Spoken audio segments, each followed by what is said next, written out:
If you're a facilities manager at a university, you know students rely on the cafeteria for breakfast, lunch, dinner, and the occasional late-night snack. So when a dishwasher breaks down and dirty plates pile up, the mess hall can turn messy in the blink of an eye. Enter Grainger. With over 1 million industrial-grade products and fast delivery, the product you need now is never far away. So you can turn that dishwasher back into a lean, clean washing machine. Call, click Grainger.com, or just stop by. Grainger, for the ones who get it done. Certain concepts or rhetoric offends you. Tune out now.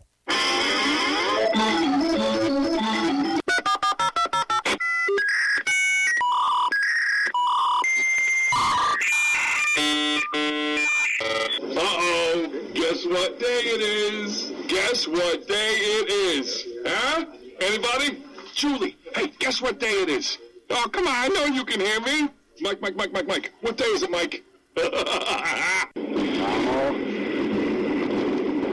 magnificent bastard, I read your book. I drink your milkshake. How dare you? I call that bold talk for a one-eyed fat man. Fill your hand, you son of a bitch. Captain. Captain. Captain. Captain. Captain. Captain. Captain. Captain. Captain. Captain. Captain. Captain. Captain. Captain. Captain. Captain. Captain. Captain. Captain. No, not yet. Not yet. Don't pass out on me yet. Of course you realize this means war. Freedom is never more than one generation away from extinction. We didn't pass it on to our children in the bloodstream. The only way they can inherit the freedom we have known is if we fight for it, protect it, defend it, and then hand it to them with the well-taught lessons of how they in their lifetime must do the same. And if you and I don't do this, then you and I may well spend our sunset years telling our children and our children's children what it once was like in America when men were free. I have come here to chew bubblegum and kick ass. And I'm all out of bubblegum.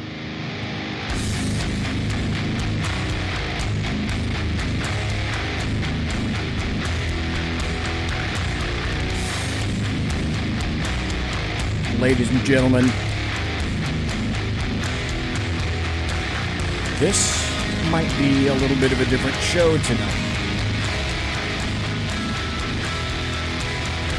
At this point, this has been a very bad day for DZ.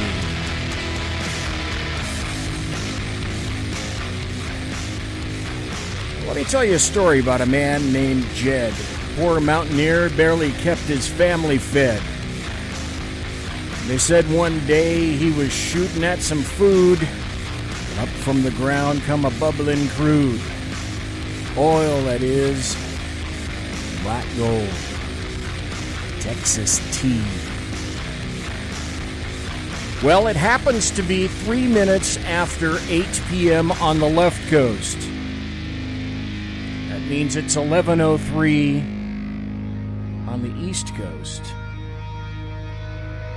And at this point, because of the kind of day that it's been, my guest may not... Oh, wait. There she is, I believe. Anyway, so my first hour is saved. In any event, I'll get into what happened, and I'll tell you a little bit about what occurred today. I completely blitzed my intro. I didn't even get to do my intro, but that's okay. Because, let's put it this way.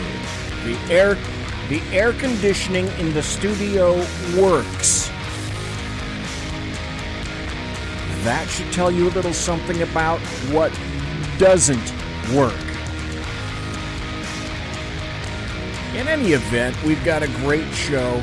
KARI Baxter Donovan, BZZCPG, the East Coast political goddess, is here for the first hour. In the second hour, I'm not starting Facebook, because I can guarantee you right now, if I were to run this show on Facebook, I'd be suspended again, and Facebook would take the entire show down.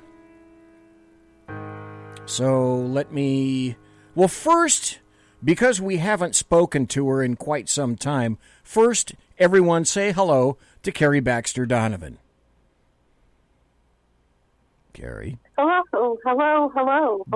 There you go. Anyway, you haven't been here for a while. Almost it's been a long time. About 6 months. And gee willikers, in those few 6 months, not much has happened, really, when you think about it. How did we not talk for 6 months with everything going on? That's crazy. Yeah, it is crazy. Well, Kari Baxter, folks, here's what's going to happen tonight. We'll talk to Kari Baxter Donovan in the first hour. I took a chance. I didn't start. So if you go to, or you're listening somewhere and you're trying to figure out to yourself, why can't I get on Facebook streaming? It's because I'm not going to give Facebook another opportunity to suspend me for another month. I'm going to eventually leave Facebook. I just don't know where or when. I'm taking a little bit of a wee chance and going with YouTube, so that if you guys go to shrmedia.com, with the way the website is configured, you should be able to listen to me on Spreaker, and right above that, you should be able to watch the show on YouTube. My guess would be YouTube is going to end up removing this show. So if you're watching live on YouTube, okay, you'll be able to see and hear it live, but if you want to watch the show, my guess would be, in retrospect, YouTube is going to pull it down. I'll tell you about that in just a bit. The most compelling issue today is I hope I can stay up for 2 hours. The reason I say that is it was 104 degrees today in Sacramento. Kari Baxter Donovan, it's 11:06 on the East Coast where you are in the Carolinas. So about what temperature is it right where you are? Well, I just got back from walking my little puppy, and I'm going to guess that it's about 75. Okay. It cooled down. We had a nice cool breeze. It was pleasant to be walking. Right, cool breeze. Mm-hmm. Yeah. Yeah. I'm so sorry. Let's see, 104 today, 108 tomorrow, 108 Saturday, 108 Sunday, 109 Monday, and 111 Tuesday. Oh, no. That makes my stomach hurt. No, that's not good. So, knowing this is coming, Kari, folks, what do you think happened today your air conditioning went out? BZ's wife's house in Sacramento. Now, I live way up the hills in the Sierra Nevada mountains, but I don't broadcast from there. I have to come down here to broadcast because this is where the studio is located. Yeah, there's no air conditioning, is there? There's no air conditioning, Kari. So I can tell by the tone of your voice, you have no air conditioning. So friend, when I left the house early for the studio, it was only 90 degrees in the house. Well, in my 7th decade, folks, BZ doesn't do heat as well as he used to. But I stepped into the sumptuous, palatial, and resplendent SHR Media air conditioning tonight. And I don't know what it does with you, Kari, but with me, the heat knocks me out, and I'm tired. Yeah. I'm drained. I was thinking, oh my God, I hope I can make the 2 hours on the doggone show tonight, because for me, anyway, it kicks my butt. And darn me for not acknowledging in chat. Sergeant Booker is in chat, Alaskan is in chat, and Jack Alexander is in chat. Now, I will tell you something that you, because we haven't spoken in some time. I had some people do my analytics. And up until recently, when I got suspended for a month by Facebook, I was getting anywhere. So, and one of the reasons I wanted to bring you back is because since the last time we've spoken, like the author that I'm going to have on next Tuesday, This will be the same for him, Terrence McCauley. My show's expanded now. I'll get anywhere from 3,000 to 5,000 to 10,000 people listening per show. That's awesome. I've Good for you. had a guy that is doing analytics and lumping everything together. Then he said, yeah, your analytics are really expanding and Facebook is throttling the holy crap out of you. Right. So I went in the span of 1 month from Facebook, getting a couple of thousand hits through Facebook to last Tuesday's show. 20, 30, 40. I don't believe that crap for a second. Not now. So, as I said last Tuesday night, for all the people that are new listeners or all the people that have been coming back so loyally for quite some time, I thank you, each and every one, because the show has literally gone kaboom. Oh, Jack Alexander in chat says, so I better not mention it's only 56 degrees here. Where is he, Poland or something? Where is it 56 degrees? No, he's in Australia right now, and it's winter. It's winter in Australia. To which Poland, I don't know. Yeah, to which I say, Jack Alexander, comma, you bastard. Thanks for reminding me. Oh, really appreciate that. You poor thing. My heart is breaking right now. But, my heart is squozing too, darn it. I know, I'm so sorry. Gee, that stinks. But, yes. You know, like I have always told you since the first time we met. Okay. I just knew you were a rock star. So here I'm right. And I love it because I'm right about that. And then I remembered something today since, I don't know, it was like 2 years ago maybe. We had a conversation about Steve Bannon. And I said, I'm going to tell you something. Steve Bannon, watch for him. You're going to hear more from him. And I was thinking today of busting you on Twitter that I think you owe me like a big, expensive bottle of bourbon over that or something. But I didn't. I saved it for the show. But that's 2 times that I'm right now. 1, that you're a rock star, and 2, that Steve Bannon never really went anywhere, and he's a rock star too. So I know rock stars. I know from rock stars. And I think I get a bottle of bourbon out of it. You probably should. Right. And number 2, I seem to recall him being around in the past month or so. Now, no, I think he never went anywhere, but we were having a conversation, and you called me to the mat. I did, okay. You told me absolutely I was wrong. Right. So this, long history that you and I have, which your new listeners will not even know about, but this long history that you and I have of you being wrong and me being right, which is okay. very rare for all you, right. Sure. I have to give that a... Okay, you deserve it. Good. All right, Lord. thank you. Okay. But I have missed you, and I was thinking of you, and I'm so glad. I am so glad to be chatting with you tonight, and I'm glad to hear of your exploding new show now. Well, thank you. Your new platform. Thank you very much. I still don't know where the hell I'm going to go. I'm going to use, basically as far as I can, I'm going to use Facebook like a bad Kotex and then end up throwing it away at some time because they've used me, and so I'll use them as much as I can. My int folks, just to let you know, I am active as fuck, or AAF, on Twitter at BZEP, at BZEP. Now, from now on, guaranteed, I am not going to be very damn active on Facebook. The only reason that I'm still going to be on Facebook is for the live streaming in certain shows of this show. Just tonight, however, I've decided that I am not going to live stream this show because I've got about 40 minutes next hour of a Hollywood insider essentially telling you, a producer, a director who's made any number of movies that I guarantee you have heard of, is saying he's making a massive revelation about what's going on in Hollywood with pedophilia.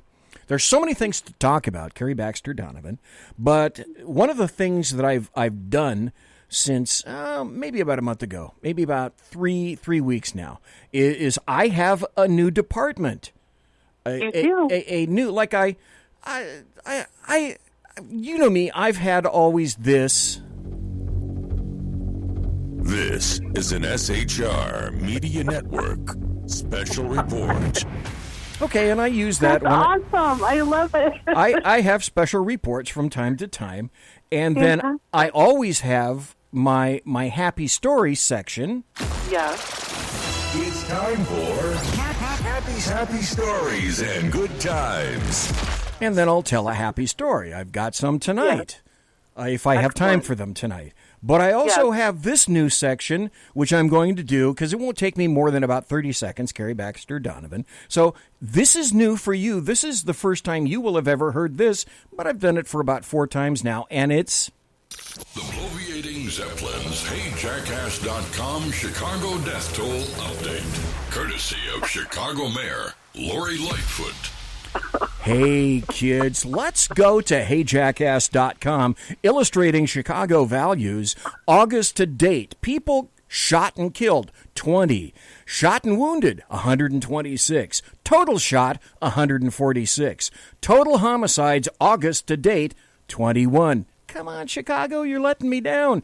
Week in progress, August 9th to August 15th, shot and killed, 4. Shot and wounded, 35. Total shot, 39. Total homicides, 5. You're kind of letting me down here. This is the good one, though. In Chicago, illustrating Chicago values. Shot and killed 429. Shot and wounded 2,032. Woohoo! Total shot 2,461. Total homicides in Chicago year to date 470. Yay! Okay, that's enough for the HeyJackass.com death toll, courtesy of Mayor Lori Lightfoot. Now, I don't think, I'm so sorry to interrupt you, but I don't think that there's anybody who could make that story funny, and you just did. Well, it's because you have to give it a little bit of vim and vigor, and because as far as she's concerned, these are figures to be proud of. She's not doing a damn fucking thing to stop them, so that means to me, I speak leftist. I interpret. I'm a translator for leftists. I've had that's another thing. I've had leftist dickweed trolls all day on Twitter. Yeah, don't you love those? In any event. Oh, yeah. Well, I'm completely shadow banned. I remember when you asked me, what is shadow banned? And I said, I explained it. I've been shadow banned for a long time. So I don't even get leftist trolls. I get, 1 or 2 a month. Oh, I don't. Kari, they don't even see me. Kari Baxter Donovan, you used to have biblical troll wars. Well, right. I used to have biblical troll wars. And then I remember I came on your show. And I talked about how I had gotten shadow banned, and it was because I called Rick Wilson, I called him a communist. Like, I don't know, was that 2016?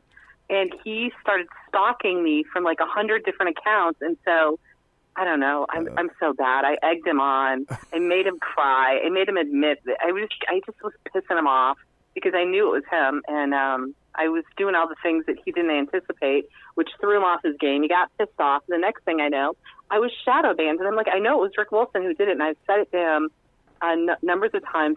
He laughed one time. So I don't even get any epic troll wars to entertain me. It's so lonely over here in North Carolina in my air conditioning, and yeah, it's terrible.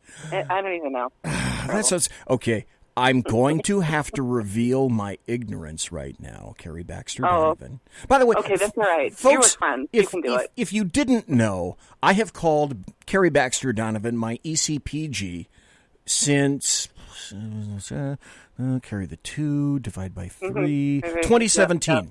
Since 2017. Yep. And ECPG means she is my East Coast political goddess. Well, while you're on the phone, Kari Baxter Donovan, I have to ask you this. Okay. Sean, I believe, is going to be here November 3rd. I know I'm going to be here November 3rd. We'd like to do at SHR what we've done before is call the SHR folks and get them to weigh in on what's happening in their state. You're in North Carolina. North Carolina. If I'm not mistaken. So we did that last time. Right, exactly. So I'm soliciting you again to weigh in and let us know with what's happening on the East Coast in North Carolina. We had Melanie Collette. She's in New Jersey. We had Jeff Dunitz. He's in New York. So we've got 3 people covering the East Coast. And you know me and Sean, we'll give you the best in buttery political goodness that can possibly be imagined on November 3rd. However, but only I'm going to have to think of something. Sean's going to have to do something for me this time because. Okay. Yeah, I'm going to. I already owe you whiskey. Okay, stop right there. Right. All right. I got to get something from Sean now too. Okay. So I got whiskey from you. I'm going to get something. Okay, off the air, I'll have to send you a message or a text and say, okay, what's your favorite? What's your address? I'm not a Welcher. I will be good for my word. No, babe, I want to drink it with you. What are you talking about? I'll get you what you want because I admit when I'm wrong. I really will.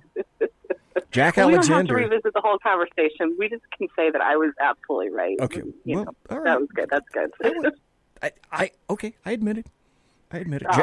Jack Alexander in chat says I'm shadow banned too. Yeah.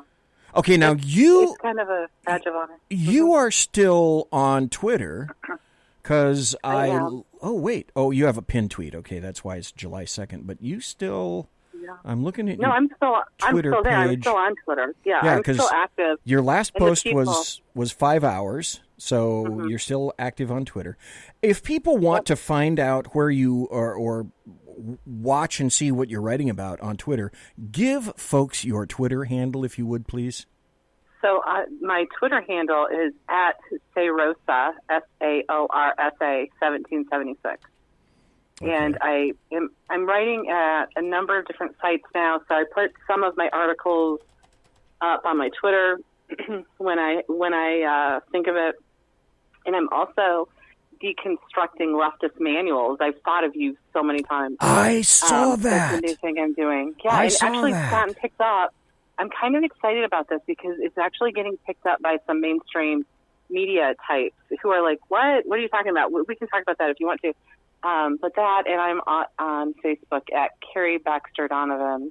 Okay. And I'm on Parler and Spreely and Gab and same name. Yeah. KARI BAXTER DONOVAN. Let me ask you a question about Parler, because you know me. Or Parler or whatever, yeah.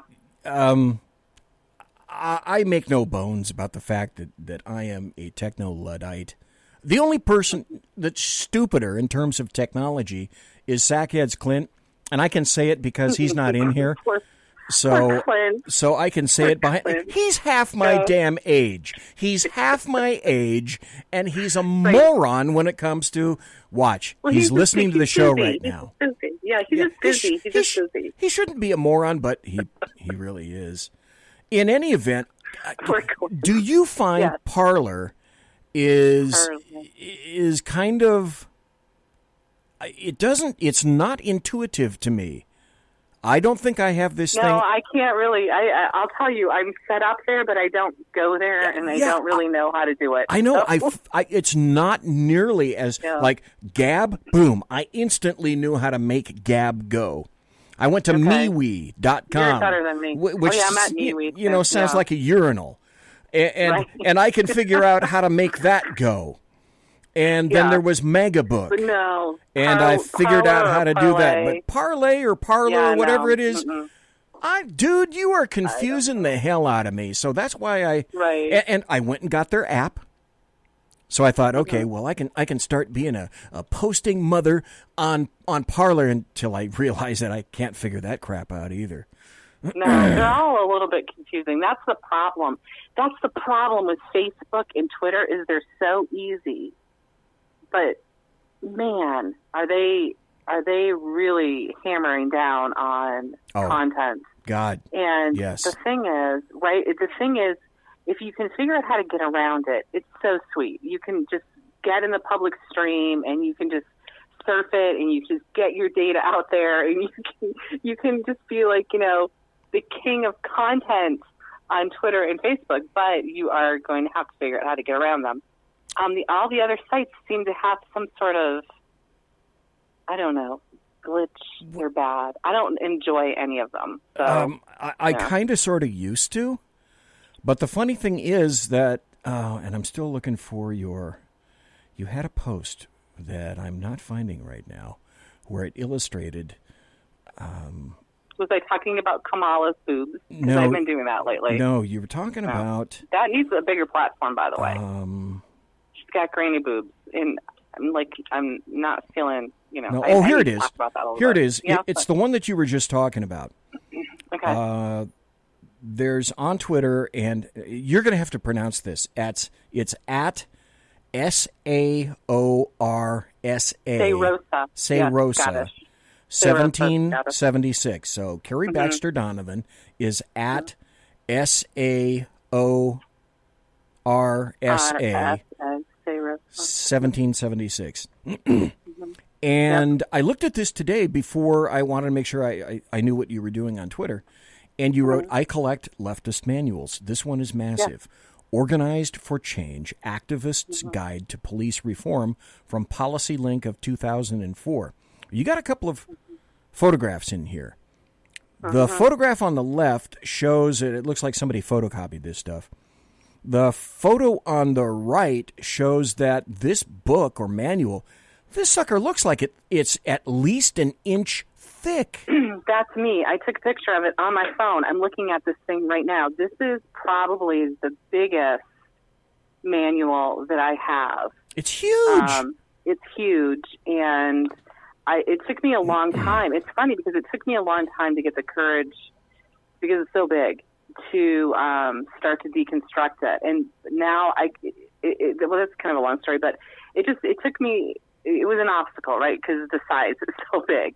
And once I started getting into it, I'm like, oh, this is simple. This is just everything that I know, page by page, paragraph by paragraph. I could write a book on this darn thing. But what's interesting is when I finally decided to get the courage up to do it was, I don't know, what did you say, the beginning of July? Well, Kamala Harris's sister is the one who wrote this manual. Isn't that a coincidence? Really? Yes. Really? Yeah, and in the first couple of pages, I traced the origins of the authors of this manual and the funding for it. Okay, so the point that I really want to make is, listen, this is very well orchestrated, they wanted to reform, right? And I just had an article today that I wrote about the Trayvon Martin case, which was 2012.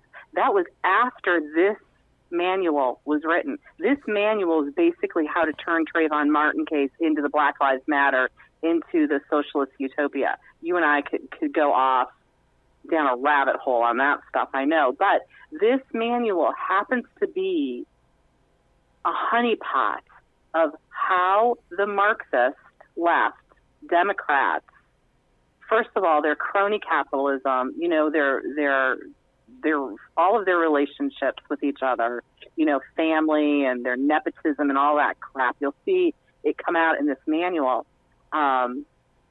They've all been around forever. Yeah, it's as incestuous as everybody else. Thank you. Yeah. Though they're trying to tell you, oh, we're not, we're independent. No, wrong. Right. And people need to really understand, this is a movement to take your civil liberties. You're not a part of their movement. You can come up alongside of them and perhaps be a little grassroots person, answer the phone in an office or something like that. But they have a foundation, a movement that's very tightly knit together. And that's what I was talking about when Obama was running for senator, is the community organizing world. For example, I had to write a paper on Michelle Robinson's thesis. That's Michelle Obama. When I was in college, it's all the same people show up over and over and over again. They're all related to each other. So we're not crazy when we notice that. No. But in this particular manual, which is how to reform, reform means defund, and I go page by page and I pull out some of the wording. I try to draw the parallels back to Saul Alinsky, the Mac Daddy of community organizing back in the 50s and 60s. So this thing, we're not crazy to see the connections, right? And this manual has got Kamala Harris's sister's name right in it. Oh, lovely. Absolutely lovely. We're going to have to take a break, folks. It's the bottom of the hour. We're talking to KARI Baxter Donovan. When we come back, she wrote what I believe is a highly important article that we're going to go over about a situation that I'll wager you probably haven't heard about. I want to talk with her about the implications of this incident, and then I want to ask KARI Baxter Donovan where she's writing. I know she's writing at this one place where I found the article, and you said you're writing at a whole bunch of different locations. So I want to find out where she's writing. Her stuff is great. She's been writing for quite some time. When we come back, one of the most significant articles that I've read that is seriously underreported for, I would consider, at least the past week. And I mean nationally, not just locally, not just North Carolina or Frog Dick, North Dakota. No, I mean nationally. I'm BZ. This is the Saloon. We're talking to KARI Baxter Donovan. I'll be right back after this. Conservative media done right. You're listening to the SHR Media Network. From a public locker inside a dilapidated Long Island rail station comes a show designed to piss off liberals using truth, facts, and ridicule. The Lid Radio Show, featuring the conservative voice from the People's Republic of New York, the Lid himself, Jeff Dunetz. Tune in every Wednesday at 2 p.m. Eastern, 11 a.m. Pacific on the SHR Media Network. Go to shrmedia.com. At Lid Radio, we fight for the truth, justice, and a good kosher T-bone. If you don't listen, Hillary Clinton might sneak into your bedroom in her housecoat late at night and blame you for her election loss. It's the Lid Radio Show with Jeff Dunetz. For 50 years, I've seen the American people blinded by corrupt politicians, a lapdog media, and deceptive Islam. The one thing the elites fear is one man with a cane. I'm Dave Milner. Join me through Spreaker, iTunes, and SoundCloud, through SHR Media and the Western Free Radio Network, for half a century of experienced perspective on political and social issues, weekly on The Unpleasant Blind Guy. And catch me on Jeff Mitchell's EDL Radio on blogtalkradio.com. There's no surrender, ever. Because truth is not always pleasant. This is Shannon Wright of The Right Way with Shannon and Mike in the AM. Mike's not here, so I gotta talk fast. You gotta join us. Fall season. Getting ready to start up with a whole bunch of new stuff. News and food and politics and sports and entertainment and a whole bunch of stuff. But wait, Mike's coming. I gotta go. Remember, Shannon and Mike in the AM on SHR Media, Monday through Thursday, 7 to 9 a.m. Make sure you tune in. Featuring right thinking from a left brain and doing the job the American maggots won't. BZ is fundamentally changing America, one diaper at a time. Just when safety pin manufacturers are running out of metal for the diapers of the leftists, where the speech is free, but the drinks are not. The bloviating Zeppelin's Berserk Bobcat Saloon can be heard every Tuesday and Thursday night, commencing at 11 p.m. Eastern and 8 p.m. Pacific, where pushback is a requisite art form in and of itself. Let your ossicles be truly liberated when you listen to the bloviating Zeppelin's Berserk Bobcat Saloon, only on SHR Media Network. No ferrets were harmed in the making of this ad. Join me, Jack Alexander, for the Jack Alexander Experiment podcast, as I take a unique outsider's look at the issues affecting the USA. I fearlessly take on the issues that everyone else is too scared to touch. The Jack Alexander Experiment podcast is available wherever good podcasts can be found, like Spreaker, iHeartRadio, and Google Podcast. The Jack Alexander Experiment, because it's not a matter of left versus right, it's a matter of right versus wrong. It's your business diva here, Melanie Collette. I am inviting you to a front row seat as I discuss some of the most intriguing details of wealth and finance with today's movers and shakers in the world of business. Listen in and discover financial truths on a global, domestic, and household scale. Uncover topics that will impact your wallet today and in the future. Money Talk with Melanie airs Monday through Friday, 5 p.m. East, 2 p.m. West, right here on SHR Media and High Plains Pundit Talk Radio. You can't afford to miss it. Featuring the effervescent contrarian sackheads Clint plus the unrestrained bulbosity of BZ, the Sackheads Against Tyranny is a real chat show.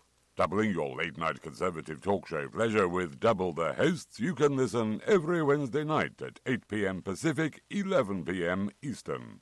Please note, some contents may have settled during shipping. Member FDIC, batteries not included, warranty void in Montenegro. Conservative media done right. You're listening to the SHR Media Network. Ladies and gentlemen, boys and girls, children of all ages, welcome back to the bloviating Zeppelin's Berserk, Bobcat, Saloon radio show. In the first hour, I have KARI Baxter Donovan, one each, right here over the Teleola phone, courtesy of, I don't know, whoever happens to be your provider way over there in the North Carolina area. I've determined that I'm one of the world's worst self-promoters, so I may as well start saying this like everybody else does. If you're on YouTube, hit share. Start to share the hell out of my shows. If you're on Spreaker, watching on Spreaker, hit share and send it to as many people as you possibly can. I really would like to get a lot of people listening to this. So share like sharing Sherrington. That doesn't make much sense. It's good. It really doesn't. Okay. Share.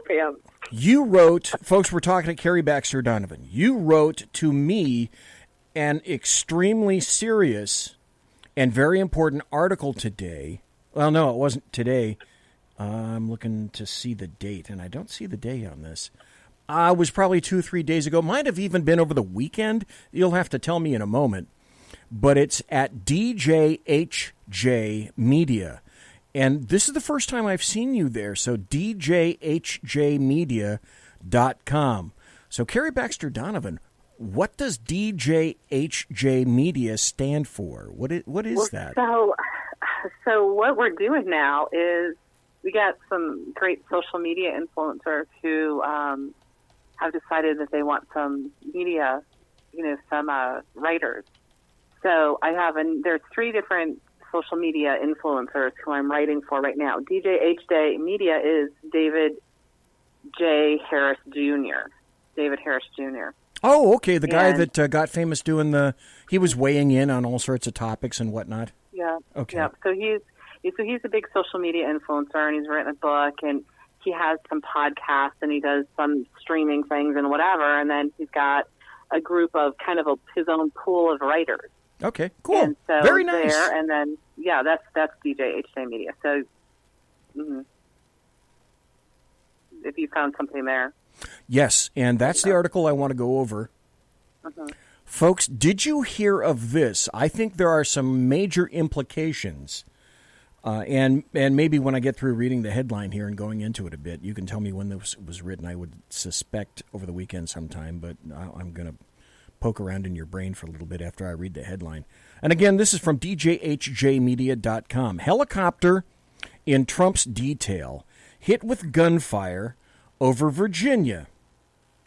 The FBI is investigating an incident involving an Air Force helicopter assigned to President Donald Trump's support detail that was hit by a bullet over Virginia that was shot from the ground. McClatchy News reported an Air Force helicopter was forced to make an emergency landing at a Virginia airport Monday after somebody shot at it, injuring a member of the crew, local and military officials told McClatchy.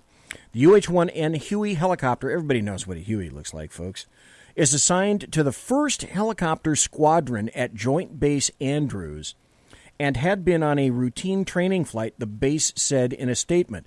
Stop. The reason this is important is this is the area, the location of President Trump's Marine One. They run out of that base. And it may be that helo was shot at because someone at the ground thought that our president may be in that helo. KARI Baxter Donovan. Yeah, so that story I wrote, I think the incident happened on Monday, but the news wasn't readily available until Wednesday. And it hit, and I saw that it was breaking, and I grabbed it. Usually I want some good, like, juicy story about Marxism or communism, and I've been doing a lot of stuff with people in Taiwan and Hong Kong, and I've got a number of people I'm talking to. And, you know, I usually want these, like, throat-punching articles. You know, I mean, I want to throat punch the Marxists, and I want to get in there. But this article was intriguing to me, so when I saw it breaking, I thought, this is something that I'm going to write about, because I can basically write about whatever I want to write about, as long as I just, like, pound out some content for these 3 sites. Okay. So what interested me about that is exactly what you just pointed out. I think that people need to understand what President Trump is facing. And so that article sort of goes in this series for me of basically like what our president is facing. And now I should have gone back and followed up on it to see what, what other news had come out and updated that article. I forgot about it actually. But yeah, isn't that interesting? When I saw that coming over, breaking, I just got chills through my body. I mean, I was like, what the heck is going on? What is going on? We now have, it looks like somebody was trying to shoot at our president from Virginia. Yes. Virginia. That's what it looks like. Agreed, because if you look at the photograph, folks, and Jack Alexander in chat makes the obvious comparison, is that's where Air Force One is based as well. The helo is painted in colors similar to Marine One, and someone who doesn't know the difference between, I believe, a Sikorsky and a Huey would take a pot shot at something like that from, and I think the article it says, from about 1,000 feet. So 1,000 feet, folks, that's easy from within a sniper rifle and a sight and a scope. Very easy, even though it's moving.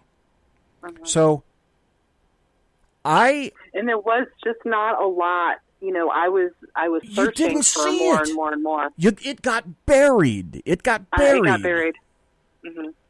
I'm going to talk about it. It happened on Monday. I had to keep checking the date. Like, it happened on Monday, but there wasn't anything noteworthy until Wednesday. And then everybody sort of picked it up at the same time, including me. And when I went to dig around, there wasn't much out there. So that tells me maybe they don't want us really to know a lot of the details. No. Well, number one, you wouldn't want this to get out first. Now, that happened this week while, remember, President Trump had to be removed from the press conference because there was a shooting. Right, the gunfire outside the White House. Yeah, so there's that, and then there's also the siege, which is being planned for September 18th. Right. Which is a foreign group of people from Canada. Talk about election interference. Who wants to come in and basically, I wouldn't be surprised. I told somebody today I wouldn't be surprised if they try to burn the White House down from this group of people, because that Democrat mayor in Washington, D.C. is pretty open to torturing President Trump. So just that article goes into this series of, this is what's going on in and around our Capitol, what our president is facing. That is my point exactly. Mm-hmm. I still speak to people in various forms of federal service. People will either hate this or love this. I happen to love this. The Secret Service loves Trump, hated Obama, hated Michelle, despises the Clintons, Bill not so much, Hillary horribly despises her, and they would do essentially anything they could to protect President Trump. I was told in a circuitous route that there may have already been quashed a number of attempts on him. But just like this article came out about 5 days ago, the ACLU is crowing, and other leftists are crowing about there are currently 400 lawsuits against the White House and President Trump. individually and collectively.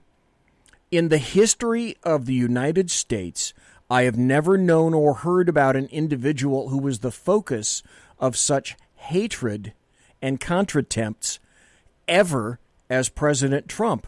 And it's because he is ruining the deep state from the inside out. He is turning them upside down. He is essentially redoing everything that Obama did, which was ruinous in and of itself. Look at the news today, right? Yeah, yeah. And we're going to oh my God, right? Yes. We're going to get to that. Trying everything. Here's another troll that I got. That I was having a little war, and I said, and plus the UAE and Israel today, and then the troll went, well, that doesn't mean anything. Blah blah blah. They've been blah blah blah blah blah. And I said, oh, great, you're an anti-Semite too. Oh no, you can't say that. I'm Jewish. You didn't know that I was Jewish. It's like, shut the fuck up. You're just another piece of shit leftist that doesn't want to hear anything. But I fear for President Trump. Because this has already been violent, it is going to get violent. Just as you mentioned. Shoot, let me see if I can even find this. Gosh, what was it called? I was going to say, I was talking to somebody today who called me, and she was very worried and concerned. She's new to politics, and she calls me every once in a while, just like, she's just. Somebody will take a few minutes to talk to her. She's not hysterical. But anyway, I said to her, hey, listen, President Trump already has accepted that he has given his life for the country. That's pretty obvious to me, because he came right back after, they said there's a gunman or whatever. And he's like, okay, fine. Where should I go? I mean, I think he's pretty much resigned to the fact that he has given his life for the country one way or the other. Well, and of course not taking a salary. So might as well go for it. Might as well just go for it and clean up some Marxism and some progressive communists. I'm sorry. I could go on for hours. No. Hell yeah. This is interesting from Sergeant Booker in chat. Was the shot at the helicopter a test shot to see if it could be done? Right. I wouldn't rule that out. I need to go back. I'll do that tomorrow. I need to go back and find if there's any updates. But that's as much information pretty much as anyone had at that time, which was Wednesday. You already made mention of this, and I found the article. And I knew if I looked, I'd find it as you were speaking, and I did. And maybe you know something about this website. I don't know. The website makes I don't see any direct linkage to what I'm about to tell people and the website. Adbusters.org. I don't know what the hell that means. Well, Adbusters. That is okay. This guy is actually absolutely brilliant. Because don't forget, I come from that world. My grandfather was the original madman, right?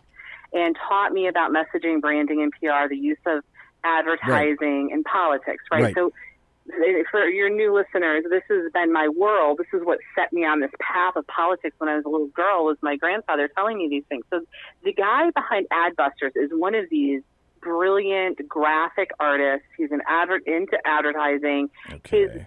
He makes some brilliant points, and I'm like, see, he listens where the right screws up messaging, branding, and PR for political campaigns. He's the guy behind Occupy Wall Street. That's what's important to know about this Adbusters guy, okay? Basically using the power of advertising to draw people in, messaging, branding, and PR to keep them in this movement. Of course, he's a megalomaniac and he's insane leftist. But I have to respect kind of, the power that he has. The Adbusters thing, and I wrote an article about that that's up at SHR Media as well. That's the siege that they're going to start on September 18th.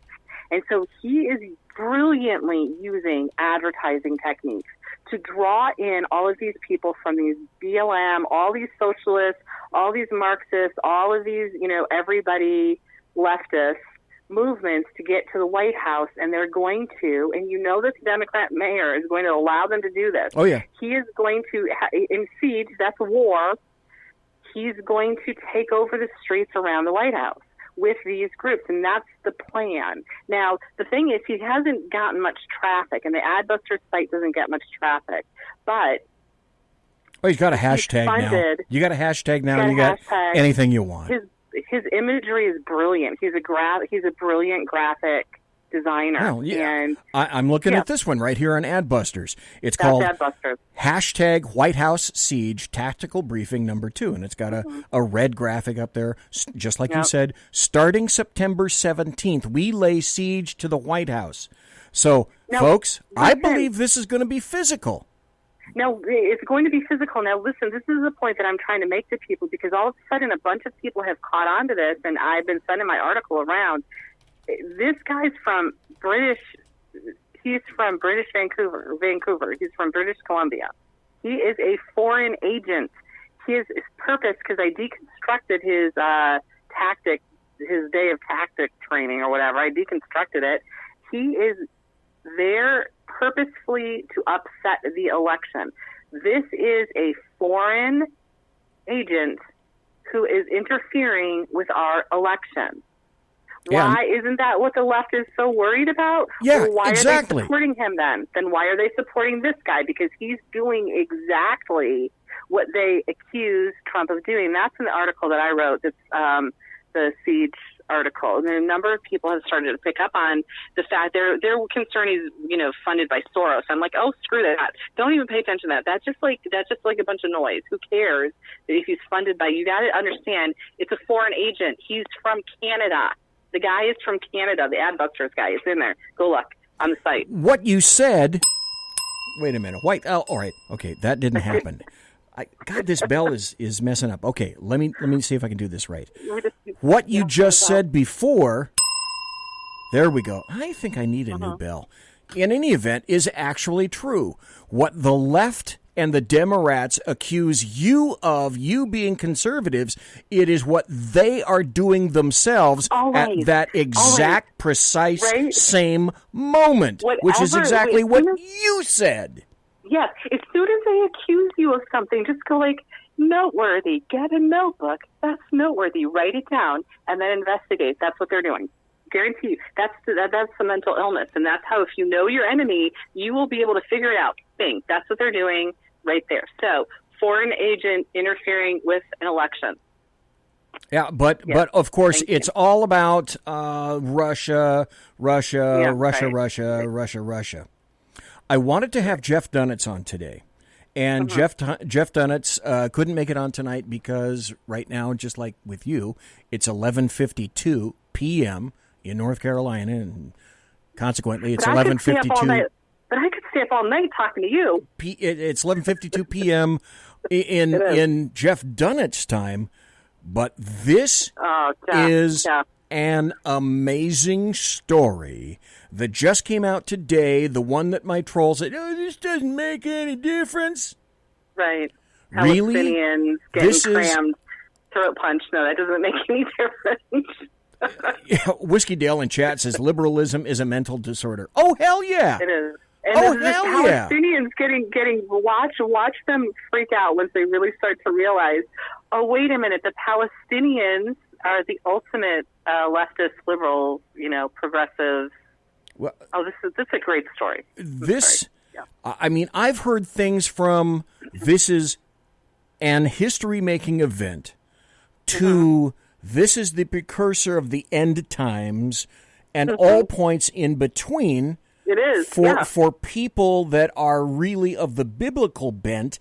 And BZ, what the hell are you talking about?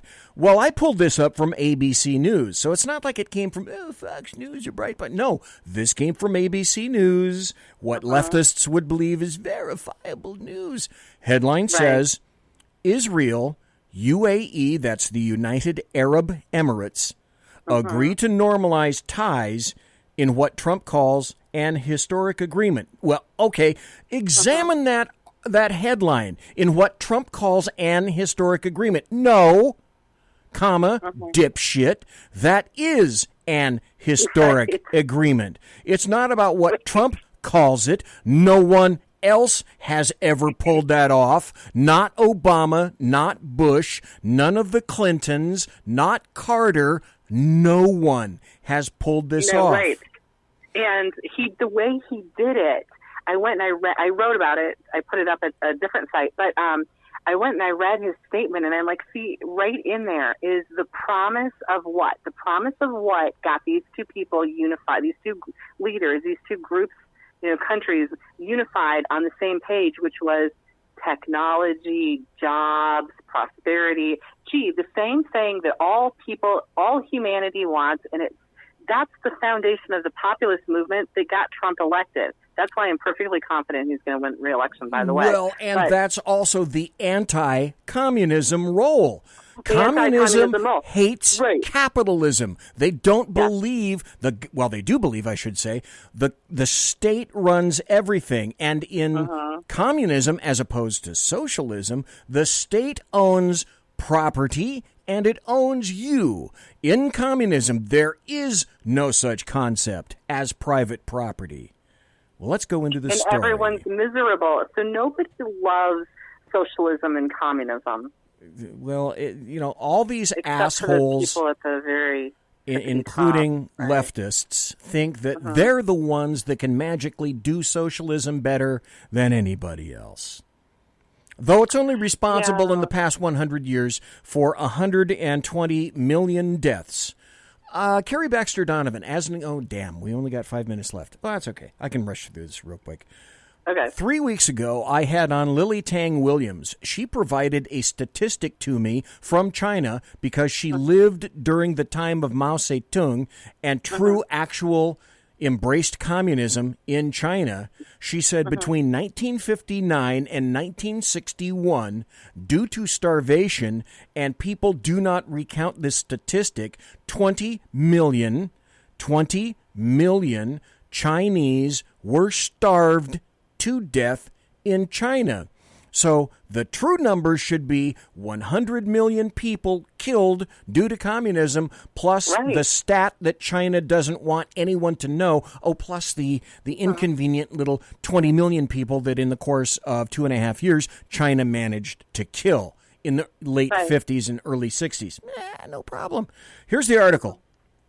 President Donald Trump said in a surprise announcement Thursday, today, it's still Thursday where you are too, only by 3 more minutes, that Israel and the United Arab Emirates had agreed to normalize relations and that, as a part of the deal, Israel would not annex parts of the West Bank it currently occupies. Israel and the United Arab Emirates will fully normalize their diplomatic relations, Trump said, surrounded by aides in the Oval Office. They will exchange embassies, never before happened, and ambassadors, never before happened, and begin cooperation across the board on a broad range of areas including tourism, education, healthcare, trade, and security, just like you said.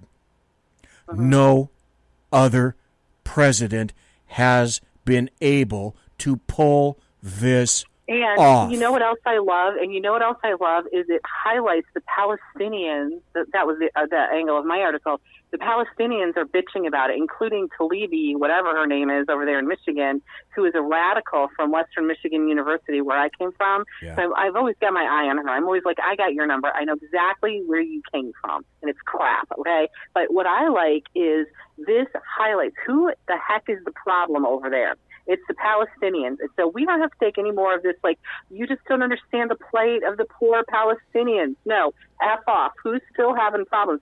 And President Trump was asked about that at the press conference tonight at like 5:30, the 5:31. And he basically said, no, I think the Palestinians will, get on board when they realize basically all these big rollers are going to come in with all these jobs and this new lifestyle.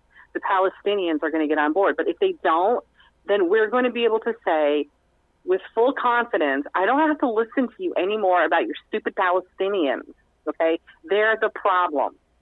We're not confused anymore about who the problem is over there. No, you're absolutely correct. Does anybody, folks, because I have a memory and history is in this gourd, anybody remember a dude by the name of Yasser Arafat, who died of cancer in 2004, made millions and millions off of the deaths of Palestinians, installed one of his wives into a palatial area in Paris, France, sucked tons of money off the PLO, and Israel, back in the mid-'90s to late '90s, offered Arafat exactly what he wanted at the time, peace in that time. Arafat refused it and turned it down. It's the PLO that turned that down.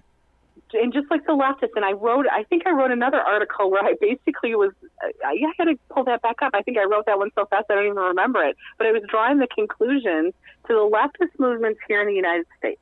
They so much want to be a third world, right? They so much think it's so cool to be third world. They're even taking their marching orders from like old, PLO, old, these old movements. They talk about them as if they glamorize these things, right? And so to me, I have always drawn the conclusion that the Palestinians and their tactics is very much like the leftists. It's all one big crap pot of Marxism. It's control and domination and lying, and it's the same origins. And maybe it's biblical, maybe it's religious, I don't know. But there's a group of people in the world who always want to fight, and then there's a group of people in the world who say, "Hey, I don't really care what you do. Just let me go live my life," right? And so, I kind of like it when those domination freaks, I like it when they get exposed. And that's what President Trump has done. And that's what I thought he was going to do. That's what he's been doing. And he's doing a good job. That's what I pay him to do. Now, one final question before we go, because I'm going to have to take a break. One final question. But I'll tell you what. What is today? Today's the 13th. Okay. Before the end of August, I'd like to have you back to go into more depth on a lot of stuff. Can I have you back before the end of August on one of these Tuesday and Thursday nights? Okay, because we didn't get a chance. I got a long video that I'm going to play, so I don't have a lot of time to go into the second hour just yet, but I want to have you back. Can you do that, Kari? Yes, absolutely. I would love to. I always love chatting with you. You see, I get fired up. Okay. I have a lot of things to talk to you about, and I'm trying to get it all out at one time. Good, we'll do that, because there isn't nearly enough time to be able to do that. So, Kari Baxter Donovan, I will contact you again, probably in the same fashion that I contacted you for the show, and I want to have you back before the end of August, and if that's cool with you, it's great with me. Yes, I love it, and I hope you stay cool. Hey, keep rocking. Oh, the studio is great. Yeah. My wife's house is crap, but the studio is great. It's your lovely wife's house. Yeah, right. Yeah, it's so sad. Okay. Hey. Oh, hey. I'll talk to you soon. Before you go, Kari Baxter Donovan, tell people where they can find your writing. So I'm at djhdaymedia.com, and I'm at rfangle.com. That's a new one today that just got started. Okay, RF Angle? Yes, and that's Ryan Fournier. Okay. And he's got a big group called Students for Trump. And then there's the other one is Unite America First, and that's Will Johnson's site. Okay. So, I got articles all over this. Okay. All right. I put them up in chat so people can go find your thanks. stuff. I appreciate it. And check her out on Twitter, too. Check Kari Baxter Donovan out on Twitter. Madame, thank you for being here tonight, and thank you for accepting for the election show on November 3rd. Greatly appreciated. Yes. I can't wait to talk about President Donald J. Trump. Oh, I was going to ask you. Damn it. Okay, I'm over the break. Oh, no. I'm sorry. Because I haven't been paying attention according to the time. One final question, and we'll go into this in greater detail. Do you believe Donald John Trump is going to win the Electoral College and the popular this time around? I do. That's a really good question. I've never even thought about if he's going to win the popular vote or not. Okay, all right. Put that in your brain housing group, and we will attack that first when you come back. You got it. Slightly later this month. All right. Have a great night. Thank you, ma'am. Bye. God bless. Take care. Be safe. God bless. Bye-bye. All righty. That was Kari Baxter Donovan. That's another reason that I love listening to her. And you're going to love listening to her again a little bit later this August. I'll be right back after this. Conservative media done right. You're listening to the SHR Media Network. Southern Sense is conservative talk with Annie, the radio chick Ubellis as host and C.S. Bennett co-host. Informative, fun, irreverent, and politically incorrect. You never know where they'll go, but you'll love the journey. Annie is a top conservative host on Top Talk Radio and features some of the finest guests packed with important politicians and newsmakers. Listen every Friday, 3 to 6 p.m. Eastern, noon to 3 Pacific, on the SHR Media Network. Remember, Southern Sense is common sense.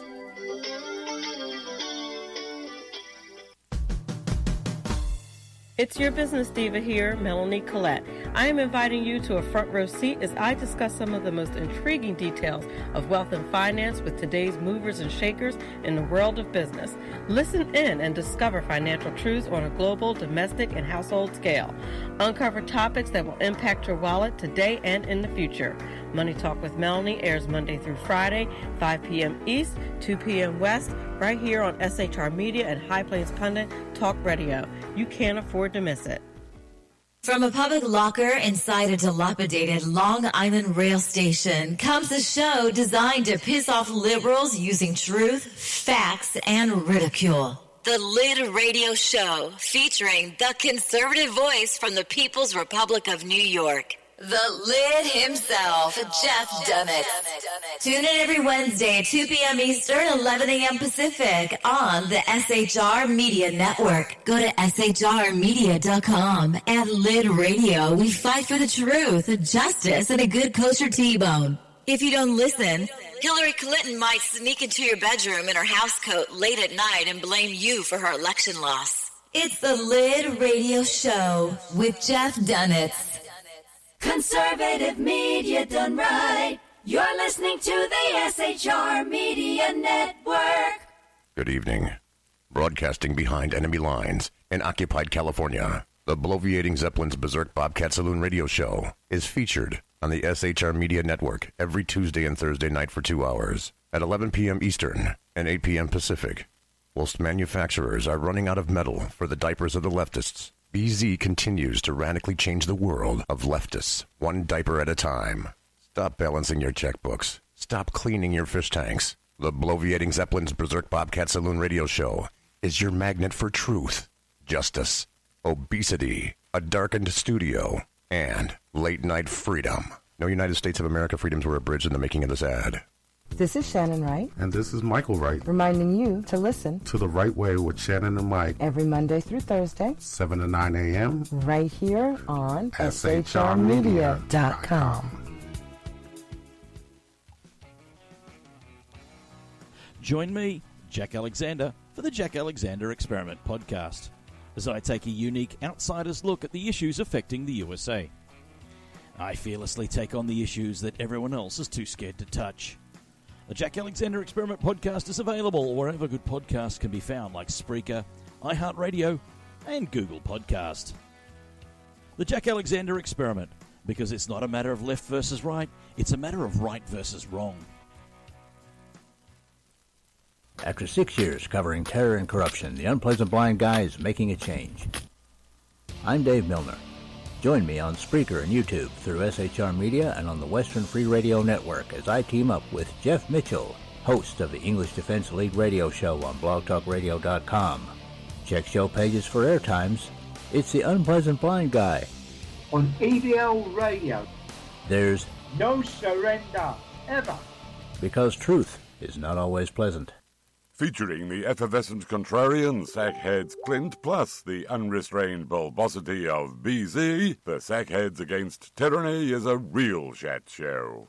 Doubling your late-night conservative talk show pleasure with double the hosts, you can listen every Wednesday night at 8 p.m. Pacific, 11 p.m. Eastern.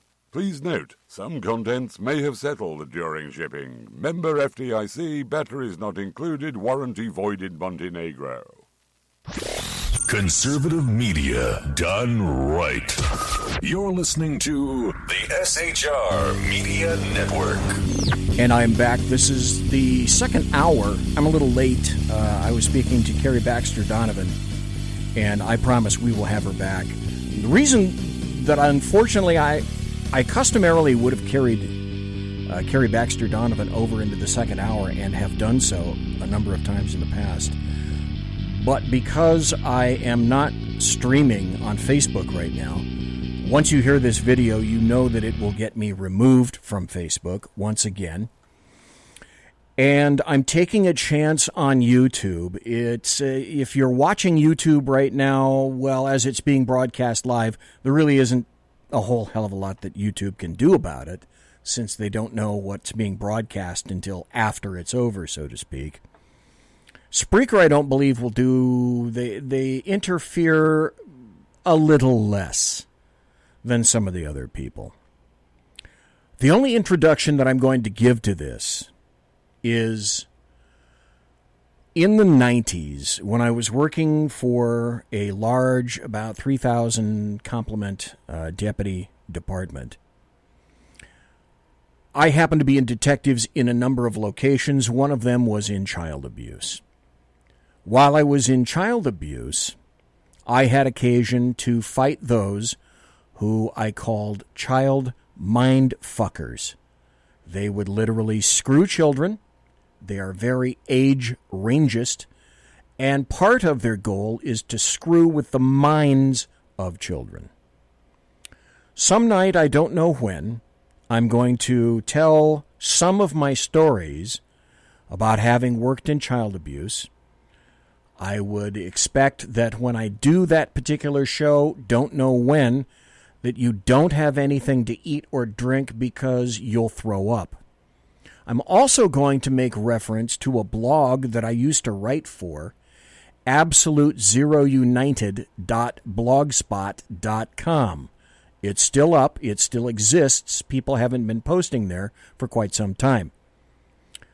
I've told this story before, and that is that I was sued by a pedophile because of some of the stories that I wrote from absolutezerounited.blogspot.com.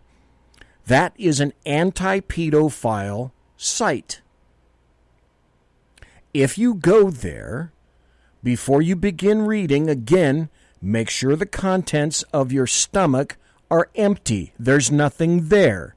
You will throw up. The video that I'm going to play for you is about 40 minutes. It won't leave me a lot of time at the end. But there is one story that I want to get into before I leave for this week. That having been said, this video is, I believe, self-explanatory. It's about 38 minutes, if I'm not mistaken.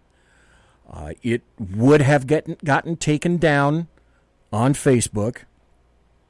I have moved this over to another location. It got taken down. I found it at another location. That got taken down. And so I kind of pushed it to one side in another place that I don't think people are going to find it.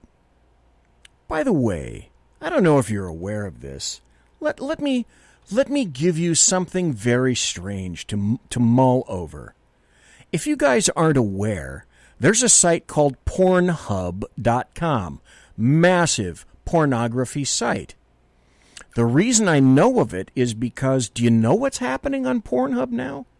In order to keep videos from being erased, people are putting political videos very selectively in Pornhub.com, uploading political videos to Pornhub.com so that they don't magically disappear. That's what kind of an incredibly screwed up world this is. This gentleman is going to make reference to a movie that's already again disappeared from Amazon. It was on Amazon. You can't see it now. This gentleman is named John Paul Rice. He is a producer in Hollywood, and I'll just let him tell his own tale. Just a moment. See if there's anybody who comes on. I just wanted to talk to a couple of you. My name is John Paul Rice, for the people watching that may not know who I am. My friends know me. I'm an independent film. film producer. I've been in Hollywood for about 20 years. I started my film career in Remember the Titans. Worked at Senator International, later Mandate Pictures under the producers who did Juno, The Grudge, Harold and Kumar, Stranger Than Fiction, and eventually The Hunger Games when they went back into Lionsgate. The reason I wanted to talk to everybody here today is because over the course of the last week or two, we have found out without notification that Amazon.com, for which we have 6 of our movies on there, our film, A Child's Voice, which has been on there for over a year and a half in the UK, the United States, and now 70 other countries, was suddenly, without notification, removed entirely from their platform. They unpublished it, and they made it not searchable in most of the sites. We've only tested a few outside of the United States, but the one in the United States, if you put in A Child's Voice in Amazon.com, you can't find it on the 1,100 pages that they'll give you back on your searches. The only way that you can get it is through a direct link, and we discovered this because the director's daughter had sent the links out to several of her friends when the Wayfair scandal broke, as well as the Maxwell files being released in the last 48 hours. And Amazon came back to us. They gave us a very standard corporate non-committal response that said, we make a lot of changes, we do this and that and the other, we judge things based on performance. But they couldn't give us a very specific answer, and we all know what the answer is. Okay, stop just for a second. Let me throw something out there. We know about Epstein. We know about Maxwell. Is there any doubt, does anybody have any doubt that all of the take, digitized or otherwise, of all the cameras from every residence, including Pedo Island, that Jeffrey Epstein owned, and he owned at least 4, 5, 6 various homes in various locations around the world, does anyone doubt that the take from all of those cameras and every place he had was wired for sound and video? Does anyone doubt that all of that take doesn't exist somewhere? You'd be a fool if you think you didn't. Let me throw this out at you. Then I will continue playing Mr. Rice's video. Do you not wonder why so many people are great fans of China these days? I know China has a lot of money, but China's economy is tanking, folks. And Xi Jinping, his ass is up against the wall. I'll bet you, however, he has one thing that the Wizard of Oz doesn't. I'll bet he has copies of that, and has said in no uncertain, couched, overt, or covert words that unless you back me, D.C. politicians, possibly some state politicians as well, but definitely D.C. politicians, what I have of you, I will release. China owns D.C. politicians. D.C. politicians, you cannot convince me otherwise, are on the take for China. And I suspect that might be one of the reasons. Now, Mr. Rice, continue, please. What our movie did before Epstein was known about in the public and before Maxwell was known about in the public is we found a network of pedophiles among a global network of people who were selling kids back and forth to each other, trading them like candy. It goes right in through Hollywood. If you look at the Daily Beast article, you'll see that Jeffrey Epstein had a pipeline right into Hollywood through Harvey Weinstein. That was last year. I've done a lot of deep dives and research into this, and there is a very satanic element to it for which we incorporated it into our movie. Our movie is a feature film. It deals with 2 teens, one who's a homeless, heroin-addicted teen, hears the voice of a child who had been killed at the beginning of the movie, calls out for his help, and he goes on a mission to rescue a girl from these human traffickers. They come together, and then they stand up to this network in a spirit of love and courage for all of these children. It's a very beautiful film. It's been well reviewed, well received, critically acclaimed by the people that have reviewed it, and also many users by the thousands, by the tens of thousands, by the millions all over the world have seen this. So when we had all of this come up, we went viral with it on Twitter the other day, and it exploded because we still have one platform left here in the United States, and that's Vimeo.com on demand.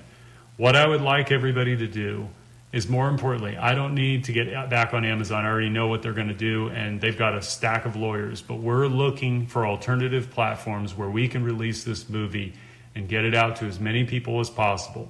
Our movie is not a documentary, it's a feature film.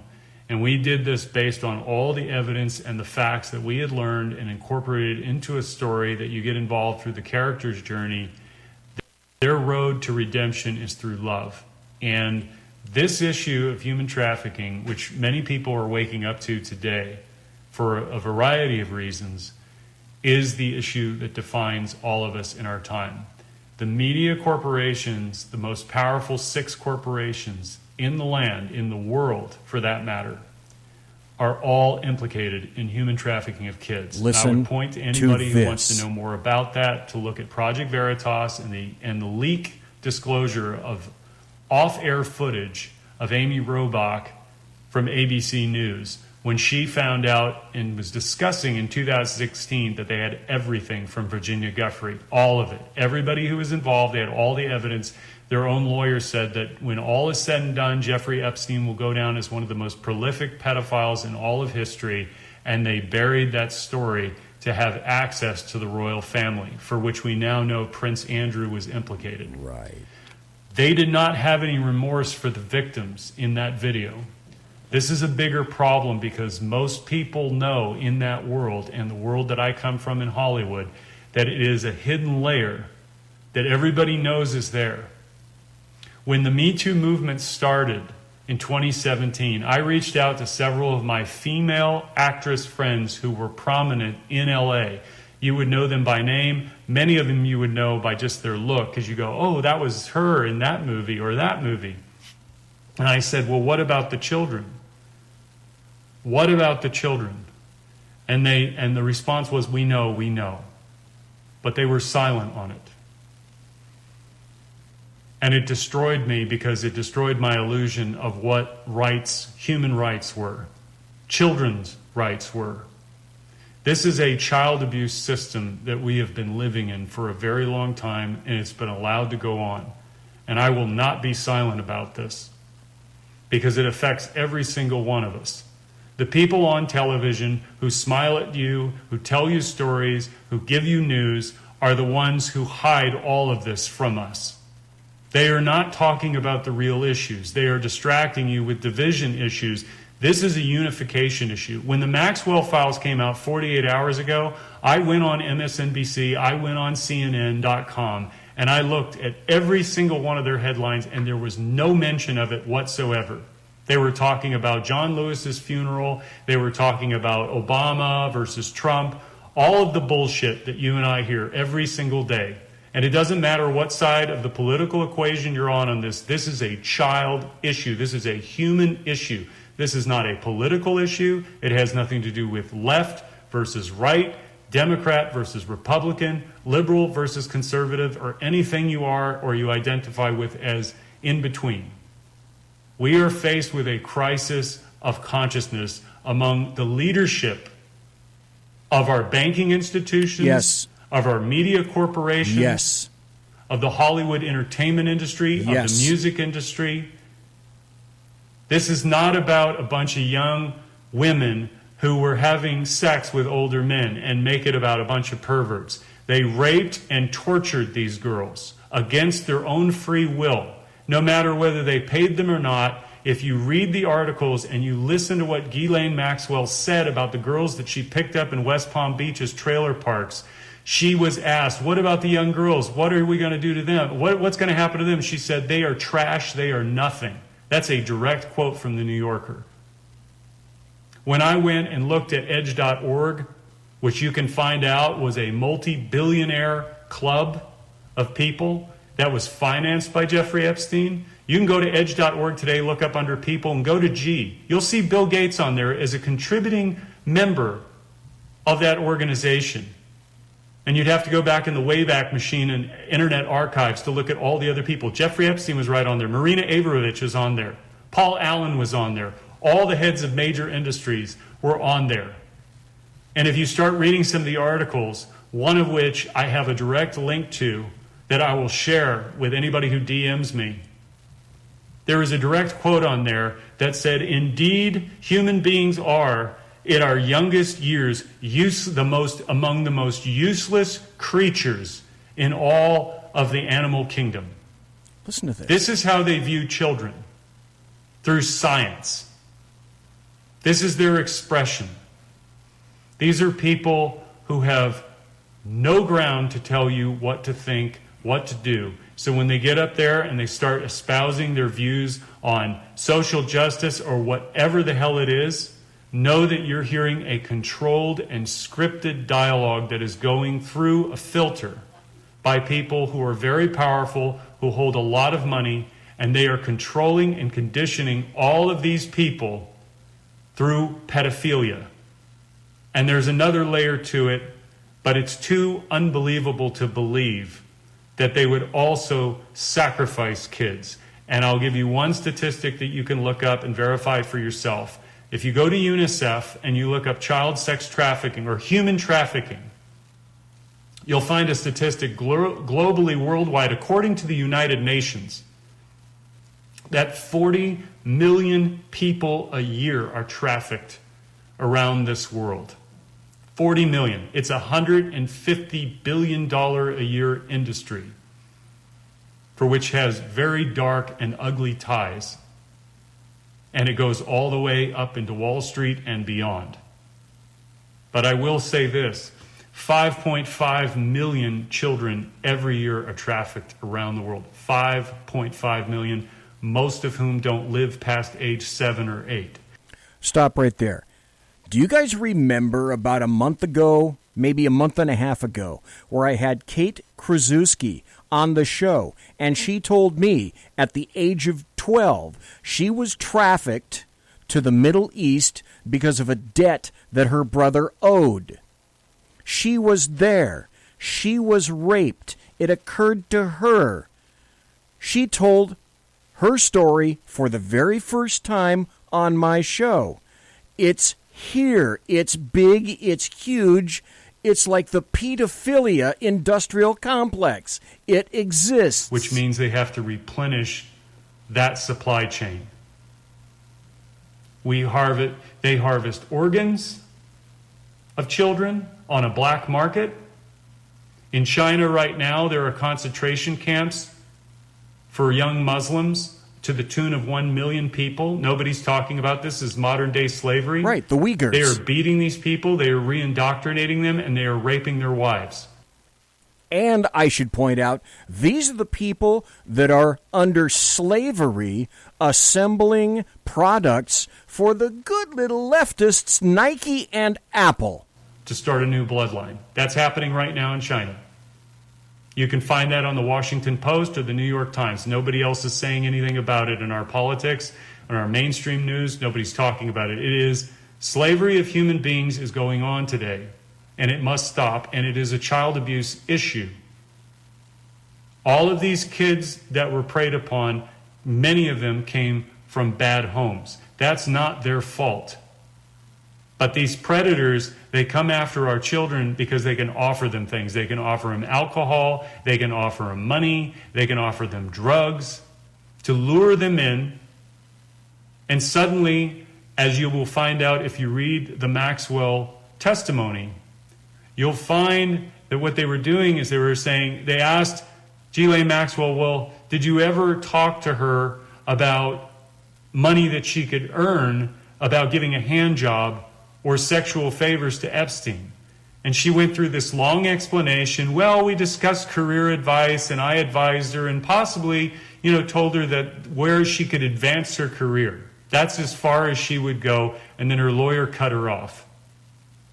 These people don't give a shit about anybody, and they get up there and they smile in front of you, and they are infiltrated throughout all of our institutions, including government. They own the politicians, right and left. What we are going to find out very soon is that there aren't Democrats and Republicans in the United States government. There's a unified cabal of controlled people who serve these powers, and they keep the theater going for you and I to run back and forth and vote every 4 years. I have watched horror story after horror story, and I promise you this is true. Go on YouTube and find Anake Lucas, who was a child sex slave at 6 years old for the elite. And she will describe to you, she also gave a TED Talk on this, but this was in 2016. She talked about the block of wood that she saw with the stains of blood of children on it. The predators are not just raping and having sex and torturing and beating these kids. They're murdering them for pleasure. This is not a pedophile. These are psychopaths. And they have no remorse whatsoever in what they're doing. What we need to do in this world is unify together to protect all life on this planet and the sacredness of children. Because if we are going to make it through this time with all the upheavals that are going to come, socioeconomic, racial, however you want to measure it, this is the unifying issue that the establishment will not give you a movement for. You're going to have to do it on your own. They will give you the Me Too movement because they can make it about hatred of men and weaponize it and make it political. They'll give you the Black Lives Matter movement because they can weaponize it and make it political. They can have Colin Kaepernick take a knee, divide the country, and he walks away with a check from Nike at a multi-tens of millions of dollars NFL star-level deal. While Nike has concentration camp, slave labor camp workers. Yes. Working in China at their factories, also our kids can have their Air Jordans. And Colin Kaepernick says nothing about that. Where are our Martin Luther King Jr.'s and our Malcolm X's? They're in celebrity culture. All of these people who get up and say that we live in an oppressive system are taking checks from white men who are paying them. And why I'm saying this is I'm so angry because it all ties into this abuse of human rights. We have to stop fighting each other and unite for this country and this world for our children. I don't care that Amazon took my movie down. In fact, it tells me that we're doing better than ever before and that this issue is spreading all over. 80 million impressions last month alone on TikTok for Pizzagate, for which if anybody looks into it, I tell them, go look at the New York Times coverage in 2016 and look at how they covered it, and then go look at James Alefantis' Instagram images. They completely omitted them. This is the family restaurant owner who is posting pictures of children in compromising positions, and all of the friends that James Alefantis has was talking about how delicious those kids looked. Would you send your child and walk into a restaurant for which the owner is publicly doing those kinds of things on social media in a public forum? Look at Pedogate 2020. Watch Out of Shadows to get an idea of how disgusting these people are. By the way, stop right there. In chat, if you are at SHR Media chat, shrmedia.com, in the chat area, I put in the link to the movie he just mentioned, Out of Shadows. And the other individual that he mentioned, Anake Lucas, who was a sex slave at the age of 6, the link for that is also in chat. It used to be on Netflix. I don't know if it is anymore. If you haven't seen Out of Shadows, because Daily Beast says, oh, this is insane. It's a bunch of silly stuff. Oh, really? Tell you what, you're an adult. You make up your mind. You go watch Out of Shadows. The link is there in SHR Media chat. Then come back. and we'll talk. The gall to call you a right-winger or a conspiracy theorist or a white supremacist or a neo-Nazi. They'll do it to everybody. Yep. Doesn't matter whether you're a Democrat or Republican. They'll do it to everybody. I've been called every name in the book, and I'm telling you this.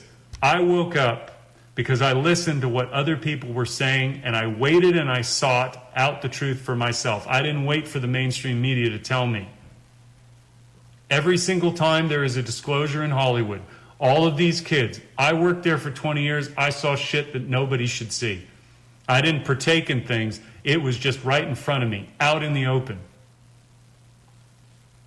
These kids, when you see Britney Spears, when you see Amanda Bynes, when you see any of these young pop stars have meltdowns, that's not because they're famous. That's not because of the pressures of stardom and the money getting to them. Guess why? It's because they're sexually abused and handed around like candy. You go on Crazy Days and Nights, you can go to Tracy Bean's channel and look up that video which she did at the end of 2019. It'll blow your mind. They have a pipeline of kids going from Haiti all the way to the Vatican on boats. And there are people in Hollywood who... Stop. Haiti? Clintons? Does that start to make sense now? Facilitate all this, stars who will go and date rich men. You can look up this. These stories are in the press. They're hidden like they're traveling and they're going over here. They're hanging out with billionaire men in the Middle East. It has nothing to do with the fact that they're Muslim. It's not even that they're Muslim. These are kings. These are princes. These are heads of state, dignitaries, billionaire moguls, all hanging around Cannes. And it's legitimate. It's completely legitimate. They call it yachting. And that's just the dating part of it and having sex for money, which they throw hundreds of thousands of dollars at some of these girls, depending on how long they'll stay with them and accompany them to dinners and have sex with them and do whatever they want in their orgies or whatever sexual perversions they have. This has been going on for decades, forever. Hollywood is just the most publicly visible because it's out in our faces, it's on our airways, it's on our TV all the time. It's in our music industry. You would not believe the level of satanic crap that is in there. And if you had told me this 3 years ago, I would have said, you're crazy. Stop. That's why you also want to go see the movie, the documentary, in the link I provided there, Out of Shadows. It's about an individual who, if I'm not mistaken, the guy was a stuntman of all things. But he started to wake up to what he saw around him. And the signs.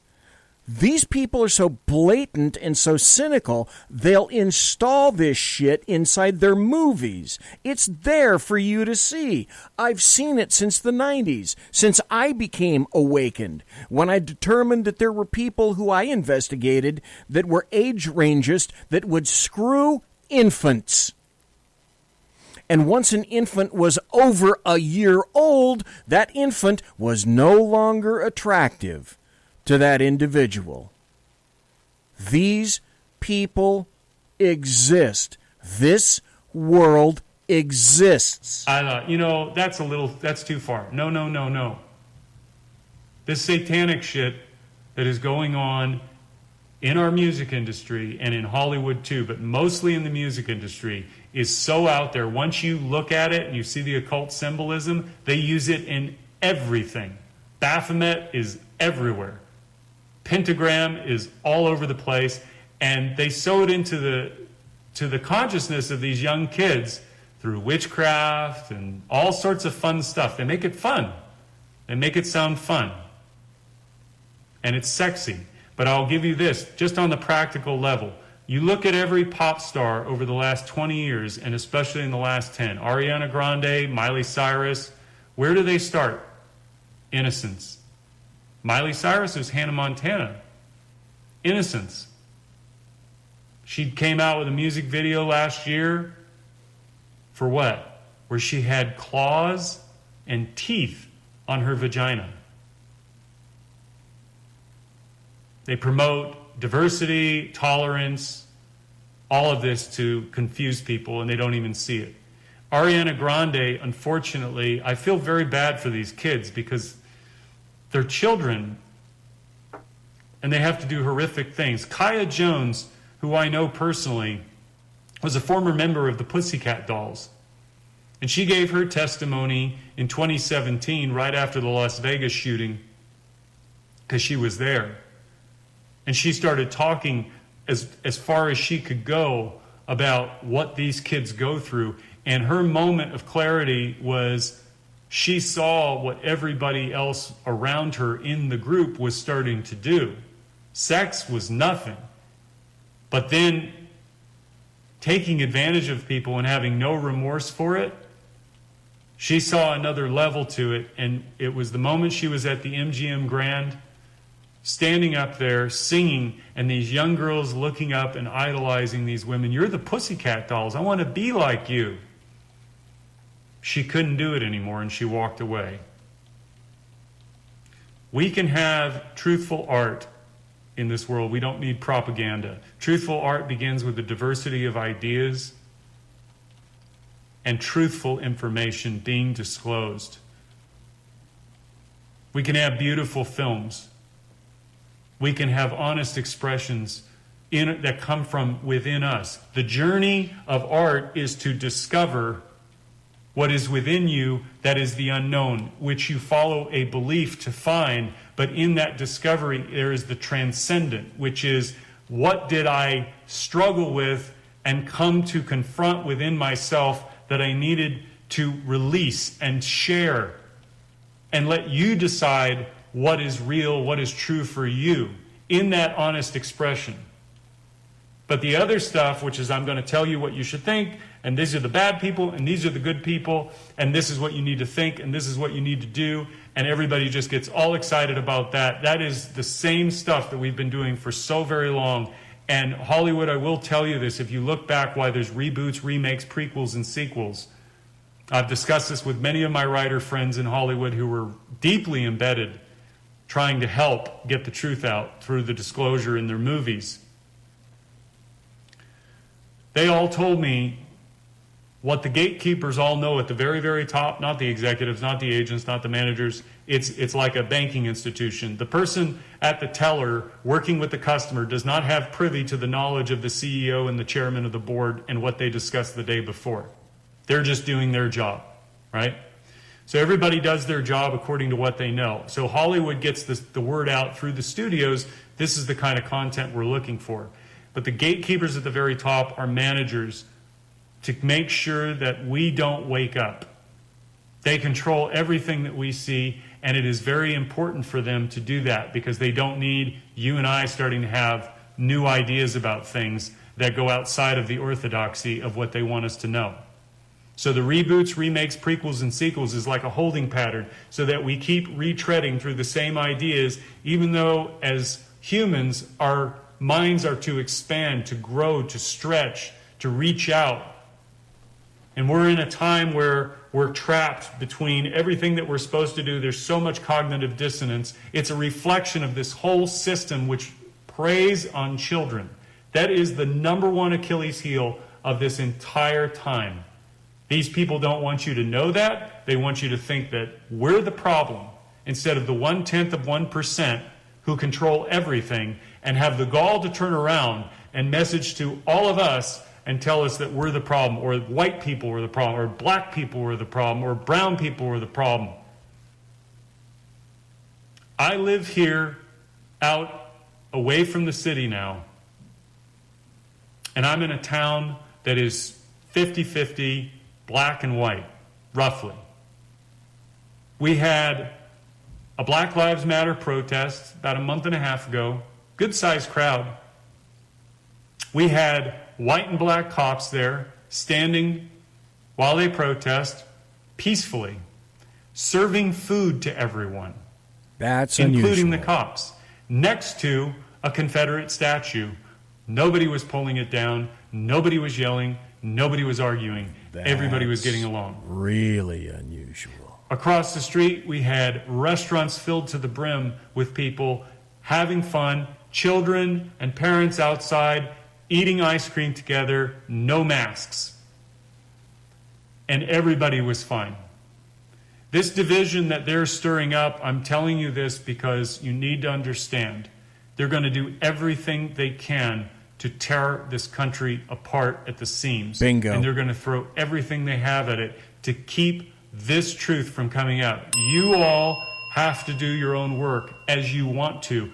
Support the things that mean the most to you. If this human trafficking issue moves you and stirs you in such a way that you wish to do something about it, get involved locally. Your sheriff in your local town, that is the number one place to start, because that's the person that enforces the law locally. Your local representatives and officials need to not only become aware of it, but make it a priority that it doesn't come into your neighborhood. And ultimately what we need to do is go within. Because this, I said earlier, is not a political issue and it's not a corporate issue. It's a human issue. It's a heart-led movement of love. That's what gives us courage to stand up in the face of such horrors. I know that from my own experience because I went through my own discovery of my abuse and had to come to terms with it. But more importantly, to heal from it was the healing within that gave me the power and the strength to forgive my father and mother. Not falsely and move on from it, but love them. Because I saw that my suffering was their suffering, and their suffering was my suffering. And I could care for them unconditionally in spite of all that I had endured, because I realized that what comes about evil in the world is through darkness, which is unconsciousness, unaware of what they were doing with their best intentions. But let me say the opposite of this. The flip side of that equation is that every single child born in this world is born with love in their heart. Every single one of them. You may want to pick off 1 or 2%, fine. I'm going to give that to you. 99 to 98% of all children, 7.5 to 7.8 billion of us on this planet, are born hardwired to love those two people that are supposed to be good to us. And what happens when you damage a child, when you hurt that child, when you humiliate that child, when you put that child second to your own needs, when you beat that child, when you spank that child and put fear in that child's heart and mind, that child will still love you no matter what, because it can't conceive of the two people that were supposed to love them ever to do something that would hurt them, and they will blame themselves, and they will grow up with that all their life. Let me mention something right about now that I was just thinking. Is there a reason, besides the obvious political aspect, that educators and people on the left and the Democrats don't want kids to go back to school? You need to socialize kids so that they have an idea of what normal is. Somebody I was listening on one of the shows, actually it happened to be on CNN, because I do go there, said that by the age of 6, kids are really beginning to form close associations. And by keeping kids out of school, you're denying them the ability to socialize. This is all purposeful. The frequency and the consistency of that could make it worse. And if there's no adult around that they can trust, they can grow up to become a pedophile if they were sexually abused. That's what happens. There's an axiom in child abuse, and it goes like this. All those who abuse were not abused. All those who were abused, all those people who were abused will not necessarily abuse. It's a truism. There are some that are sexually abused that don't get that, but they had an outlet somewhere. Someone cared for them enough along the way that loved them enough to rescue them and save them and give them love and care. These are the kind of conversations that we need to start having in our own homes, in our own hearts. Because if we're ever to change this time, to never return to a time where our leaders that we elect, people who get appointed to boards and the heads of industries, do this shit to children. This is our consciousness doing this, unaware. These people prey upon abused children because they can offer them something that they don't have at home. It's the same thing with gangs. They don't have a family that loves them, so they go and make their own family somewhere else, among a group that is just like them. That's their identification. All of us are seeking love with a veil over us if we were damaged as kids. And we find it in different ways. We find it with our partners. We find it around the people that abuse us. We want to be loved. Every child is born with that love inside of them. It gives them the power to carry on and not kill themselves. But when you damage it to such a point and destroy it, you're going to get terrible outcomes. You're going to get people who beat each other. You're going to get people who bloody each other. You're going to get people who murder each other. And I screwed up that axiom. The axiom is actually this: all who were abused will not necessarily abuse, but all who abuse were abused. If you think about it, that does make sense. Because they're so angry. And I don't think for a moment that we are prepared to deal with that on a mass scale. This child sex trafficking issue is something that we're going to learn many, many things about over the next several months into years from now. And it's going to horrify a lot of people. It's going to traumatize a lot of people because there's unconscious traumas that are going on inside of each and every one of us at different times and at different levels. This is not a judgment about you or anybody else, because you know you better than anybody else. But I'm going to tell you there's a couple of things that need to go out there and need to be known. Number one, learn about Alice Miller and her work. Drama of the Gifted Child, For Your Own Good, The Body Never Lies. Those 3 books right there are paramount to understanding the lingering effects of harmful parenting. And we're not just talking about mom saying a bad word to us. I'm talking about systemic abuse that is in the home. From this point out, because I'm running out of time, and because it was so damn hot in the house, I'm running out of steam. I have to tell you quite frankly. So I'm going to wrap things up for this week. If you wonder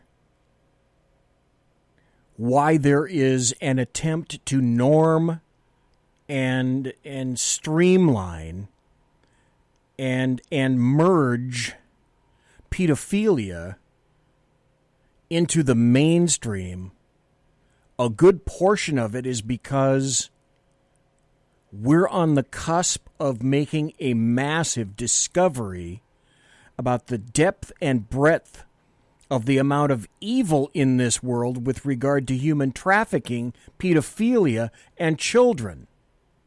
If you can get to lawmakers who decide that pedophilia isn't a crime, then you won't get them arrested. Do this.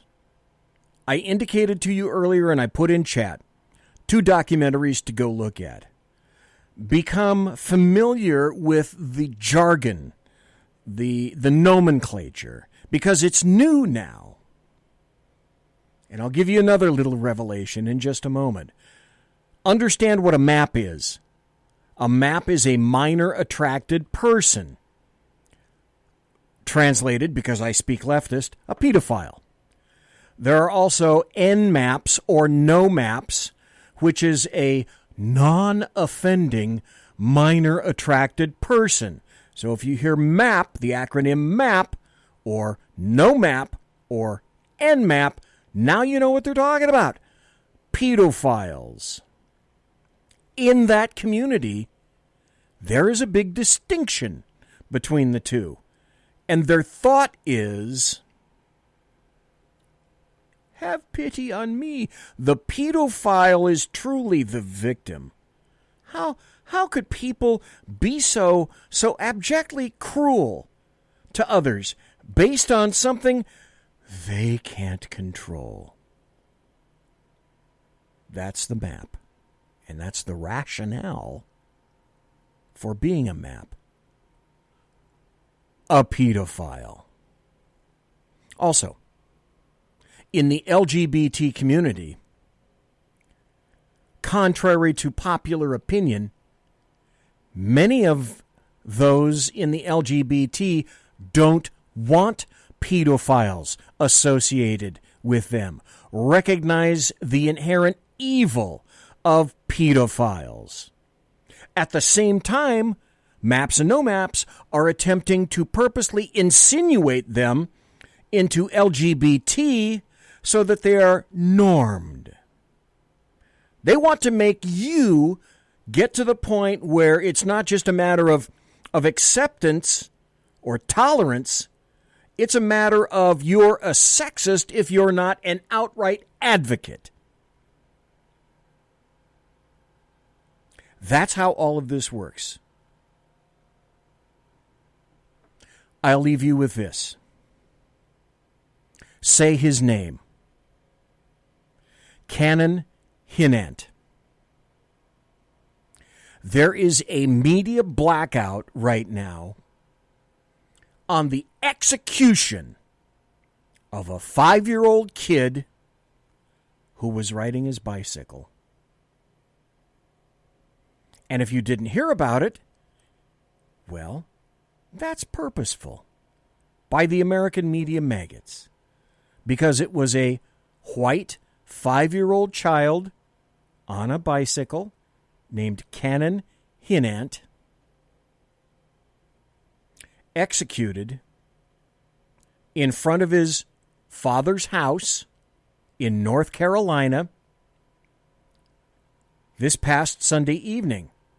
A black man named Darius Sessoms walked up to the boy, put a gun to his head, and executed him.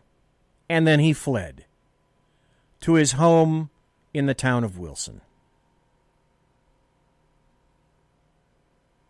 Had the roles been reversed, this would have been trumpeted up and down, not just the nation, the rest of the planet. This would have been a hate crime of the first degree. But because it's a white little boy, no one cares. This is where we are in 2020.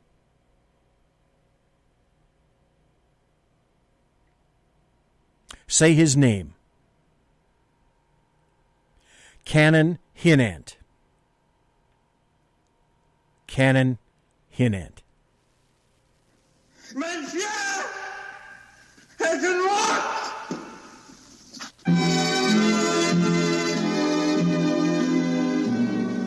We'll meet again. Don't know when. Don't know. November 3rd isn't about Republicans or Democrats. It's about destruction versus creativity. It is literally about people who love this country or people who want to destroy this country. It is about good versus evil. Don't stay home. Hand deliver your ballot for President Trump. Don't trust the mail. Hand it in. If we vote in present, excellent. Show up to vote. Get out of the damn house. But if we vote by mail-in ballot, don't put it in the damn mail. Hand it in to your registrar in your county, in your city, in person. Then get the name of the person you hand the ballot to.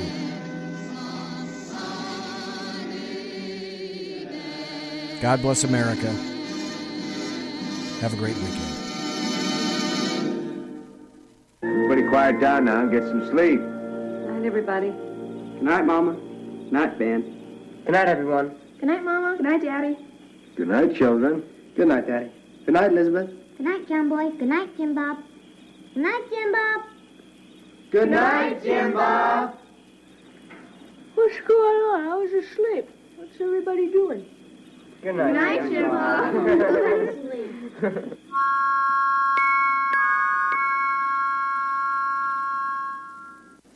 Good night, and good luck.